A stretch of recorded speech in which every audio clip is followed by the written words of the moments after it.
यदि कोई विश्वास में दुर्बल हो तो आप उसकी पाप शंकाओं पर विवाद किए बिना उसका स्वागत करें। कोई मानता है कि उसे हर प्रकार का भोजन करने की अनुमति है, जबकि जिसका विश्वास दुर्बल है वह साग सब्जी ही खाता है। खाने वाला शाकाहारी को तुच्छ ना समझे और शाकाहारी खाने वाले को दोषी नहीं माने, क्योंकि ईश्वर ने उसे अपनाया है। दूसरे के नौकर पर दोष लगाने वाले आप कौन होते हैं? उसका दृढ़ बना रहना या पतित हो जाना उसके अपने स्वामी से संबंध रखता है, और वह अवश्य दृढ़ बना रहेगा, क्योंकि उसका स्वामी उसे दृढ़ बनाए रखने में समर्थ है। कोई एक दिन को दूसरे दिन से श्रेष्ठ मानता है, जबकि कोई सब दिनों को बराबर समझता है। हर व्यक्ति इसके संबंध में अपनी अपनी धारणा बना ले। जो किसी दिन को शुभ मानता है वह उसे प्रभु के नाम पर शुभ मानता है, और जो खाता है वह प्रभु के नाम पर खाता है, क्योंकि वह प्रभु को धन्यवाद देता है। और जो परहेज करता है वह प्रभु के नाम पर परहेज करता है, और वह भी ईश्वर को धन्यवाद देता है। कारण हम में कोई ना तो अपने लिए जीता है और ना अपने लिए मरता है। यदि हम जीते रहते हैं तो प्रभु के लिए जीते हैं, और यदि मरते हैं तो प्रभु के लिए मरते हैं। इस प्रकार हम चाहे जीते रहें या मर जाएं, हम प्रभु के ही हैं।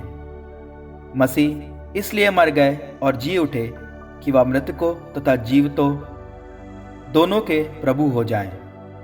तो आप क्यों अपने भाई का न्याय करते हैं? आप क्यों अपने भाई को तुच्छ समझते हैं?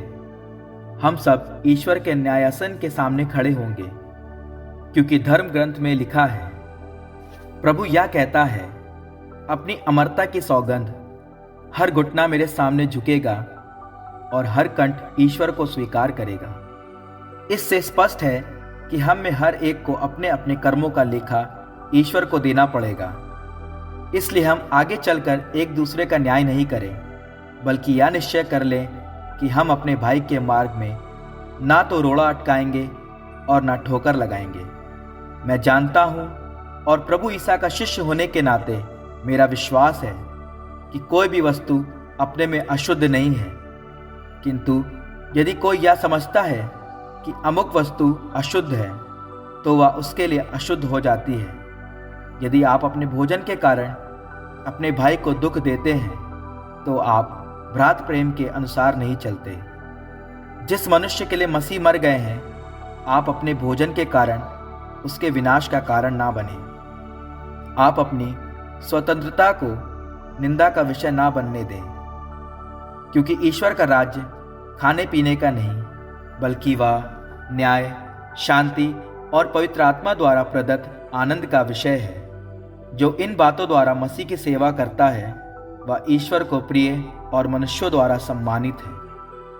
हम ऐसी बातों में लगे रहें जिनसे शांति को बढ़ावा मिलता है और जिनके द्वारा हम एक दूसरे का निर्माण कर सकें। भोजन के कारण ईश्वर की कृति का विनाश नहीं करें। यह सच है कि सब कुछ अपने में शुद्ध है, किंतु यदि इसके द्वारा किसी का पतन होता है तो वह खाने वाले के लिए अशुद्ध हो जाता है। यदि मांस, मदिरा या कोई भी चीज आपके भाई के लिए पाप का कारण बन जाती है तो उससे परहेज करना अच्छा है।